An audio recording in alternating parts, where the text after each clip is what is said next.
Vriende, ek vertrou dat u 'n heerlike nag se rus gehad het en dat u vars verkook en nuut opgestaan het. Ons is tans besig met hierdie baie besondere reeks wat ons kan doen om die Vaderhart van God te verbly.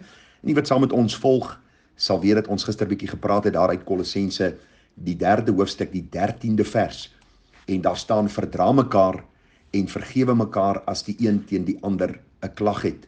Baie besondere gedeelte in die woord van die Here. Ek het vir u gesê ons gaan bietjie kyk na hoe ons die Vaderhart van God kan verbly. En u sal onthou, ons het gister inleidend vir u gesê, die gedagte van verdra beteken eenvoudig dat kinders van die Here mekaar moet regop hou. Hulle moet mekaar ondersteun, hulle moet 'n stit wees vir mekaar in hierdie absolute moeilike tyd. Ek het vir u gesê hierdie deegte is broodnodig, en as ons die woord bestudeer, sien ons telkens dat hierdie saak duidelik en definitief genoem word as 'n essensiële deel van die kind van die Here se gedrag en optrede. Ek het vir u gesê, hierdie is maar net 'n uitbreiding van die reeks wat ons die afgelope paar weke by stilgestaan het, oor kruisopname, die pad na ware vrede vir jou en my siel. U sal sien, is dieselfde gedeelte, en ons brei maar net hierdie reeks uit, deur stil te staan by hierdie baie belangrike gedagte, van hoe ons die Vaderhart van God kan verbly. Nou, die gedagte van verdra, vriende, is vir ons nou al reeds verduidelik, en kom ons brei dit bietjie uit met 'n paar gedeeltes in die Bybel, om vir u net, moet dubbellyne te onderstreep, om vir u te wys dat as God ons Vader is, dan is ons verdraagsaam teenoor ander kinders van die Here, wat uit genade gered is, wat dieselfde liefde van God ontvang het, dieselfde vergifnis van God ontvang het, wat ook in hierdie gebroke wêreld lewe en mekaar nodig het. Kom ons lees wat staan in Efesiërs 4 vers 1 en 2. Paulus skryf onder leiding van die Heilige Gees, en hy sê: ek vermaan julle dan, ek die gevangene in die Here, om te wandel waardig die roeping waarmee julle geroep is, met alle nederigheid en sagmoedigheid, met lankmoedigheid, terwyl julle mekaar in liefde verdra, en ernstig strewe om die eenheid van die Gees te bewaar deur die band van die vrede. Het jy gehoor wat staan hier?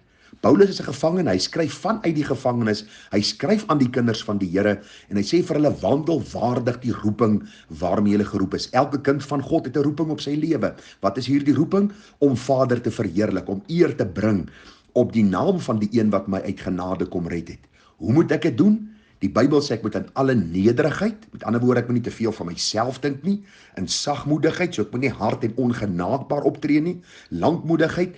U onthou in hierdie reeks wat ons hanteer het uit Kolossense 3, dat dit lank sal vat om kwaad te word, vir 'n lang tyd kwaad sal verdra. Met al hierdie deegtes, wat moet ek nog beide doen? Ons moet mekaar in liefde verdra. In liefde moet ons mekaar ondersteun, 'n stit wees vir mekaar, onder mekaar inkom, sodat ons dan ook die Here kan verheerlik, en dat ander mense kan sien, dat die oomblik as ons aan die Here behoort, daar 'n duidelike verandering in ons gedrag, in ons optredes en in ons spraak teenoor ander is. En dan sê vers 3, en ernstig strewe om die eenheid van die Gees te bewaar deur die band van die vrede. As daar hierdie verdraagsaamheid onder kinders van die Here is, dan is eenheid die logiese uitvloeisel wat in hulle lewens na vore kom. Dit is so, as ons mekaar nie verdra nie, kan daar nie eenheid wees nie. As ons mekaar verdra, is eenheid 'n logiese uitvloeisel. En dis hoekom die Here ook in Johannes 17 3-maal bid, dat ons een sal wees. Want u sien, eenheid is 'n duidelike bewys dat ons met een gees deurdronge is en een begeerte het, en dis om ons Vader in die hemel, die heilige God van hemel en aarde, te verheerlik in die kragvolle werking van die Heilige Gees, terwyl sy seun Jesus vir ons die absolute voorbeeld is. Ek lees vir u wat staan in 1 Tessalonisense 5 vers 14. Daar staan: in ons versoek julle broeders, vermaan die onordelikes, bemoedig die kleinmoediges, ondersteun die swakkes, wees lankmoedig teenoor almal, sorg dat niemand 'n ander kwaad vir kwaad vergeld nie, maar jaag altyd na wat goed is teenoor mekaar, sowel as teenoor almal. Baie interessant is hier dat die woorde vermaan en bemoedig en ondersteun in dieselfde sin genoem word. So, wat wil die Here vir ons sê? Sommige tye kan ons mekaar verdra, juis in die sin, deur mekaar te vermaan.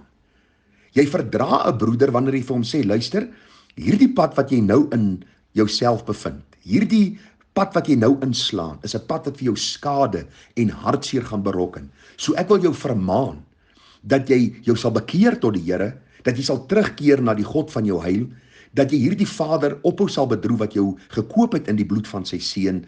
En vriende, dit is juis om iemand te stit en iemand te ondersteun. Dis nie om hulle in die grond te trap oor hulle sonde nie, maar die vermaning is in liefde, omdat die onordelikes weer in gelid moet kom. En nou sê die Bybel, bemoedig die kleinmoediges. Daar's mense wat swak in die geloof is. Daar's mense wat dikwels pessimisties raak. Mense wat neerslagtig is. Wat moet ons doen? Bemoedig hulle. Maar dan belangrik, ondersteun die swakkes. Daar is in ons gemeentes mense wat swak is. Dit kan wees deur sonde, deur siekte, deur finansiële stryd. Miskien is hulle verlate, miskien is hulle eenkant geskuif, dat mense nie regtig meer belangstel in hulle nie. Dis juist waar ons as kinders van die Here inkom. As ons deel van 'n gemeente is, dan is ons daar om mekaar te ondersteun, onder mekaar in te kom, 'n stit te wees vir die swakkes, dat hulle nie totaal moedeloos sal raak en in moedeloosheid sal verval nie.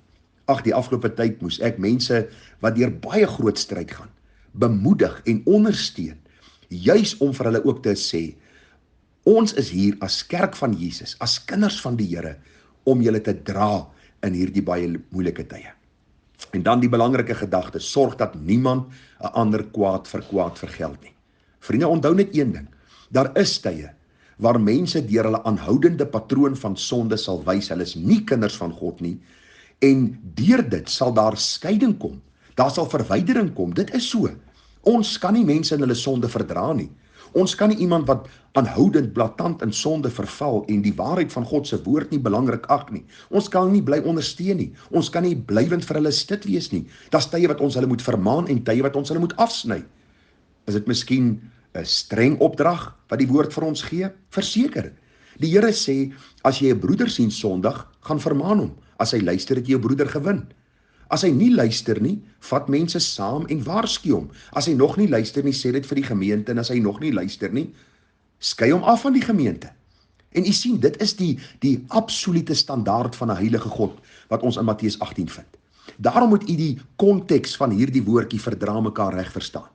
Dis nie om net sonde te verdra en mense aanhoudend in hulle boosheid, maar net oor te sien nie. Dit gaan juis oor kinders van die Here, wat lief is vir die Here, wat God se vaderhart wil verbrei, wat miskien in baie moeilike omstandighede self bevind, dat hulle hierdie ondersteuning sal hê, hierdie stit sal hê waarop hulle kan leun, wat die ander kinders van die Here in die gemeente insluit. Daarom sê die Bybel vir ons in Galasiërs 6 vers 1, hoor hoe pragtig beskryf die apostel Paulus dit.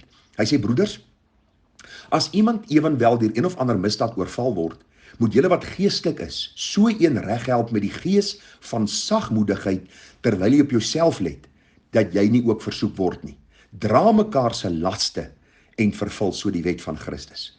In my bediening het ek al gesien, vriende, daar's mense wat met een of ander misdaad oorval word, dat nie hulp wil hê nie. En dis 'n bewys dat hulle die Here nie ken nie. Ek het die afgelope paar maande gesien, mense wat op 'n stadium die woord geglo het as die waarheid, wat ewe skielik weer die leuen begin liefkry. Jy kan hulle nie ondersteun nie, want hulle wil nie ondersteuning hê nie. Jy kan vir hulle bid, dat die Gees hulle oë sal open vir die waarheid van sy woord, dat hulle ophou die leuen sal omhels en die waarheid sal leer liefkry. Maar hierdie gedagte gaan in besonder oor iemand wat lief is vir die Here, lief is vir sy waarheid, sy vaderhart wil verbly, en iets oorval hulle. Dit kan 'n sonde wees of omstandighede of wat ook al. Wat moet ons wat geestelik is? Wat moet ons doen? Ons moet hulle reghelp. Hierdie woordjie reghelp is om soos 'n gebreekte been te spalk. Ons moet onder hulle inkom en sê, luister, ons sal vir julle spalk wees. Ons gaan julle begelei uit die woord, hoe om God te verheerlik.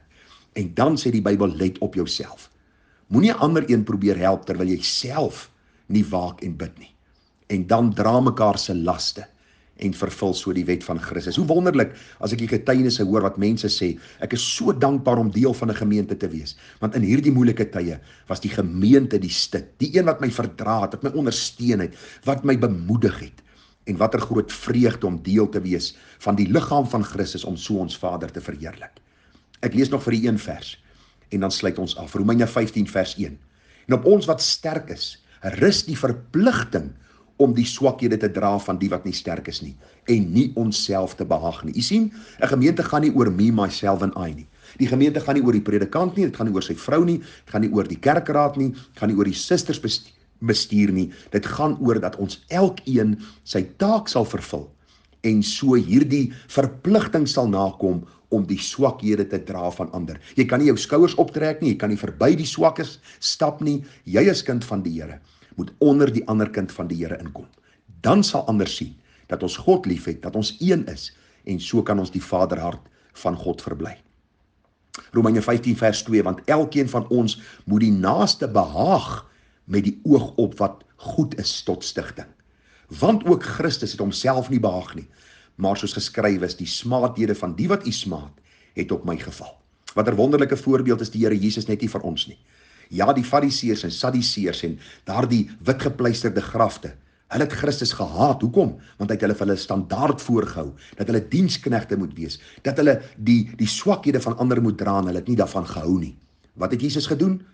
Hy het verby hulle gegaan, en hy het die voorbeeld gestel vir sy kerk, vir sy disippels, vir sy kinders, dat hulle, soos hy, altyd moet optree met die bedoeling, met die gesindheid, om wat jy doen, te doen tot stigting van die ander. Om nie jouself te behaag nie, maar hierdie God wat jou gekoop het, deur sy seun Jesus Christus. Mag u en ek wysheid vind om hierdie saak verder te ondersoek, en mag die Here ons help en opbou in die allerheiligste geloof, dat ons ook God se vaderhart sal verbrei, deur mekaar te verdra, en mekaar te ondersteun, sodat ander Jesus in ons kan sien.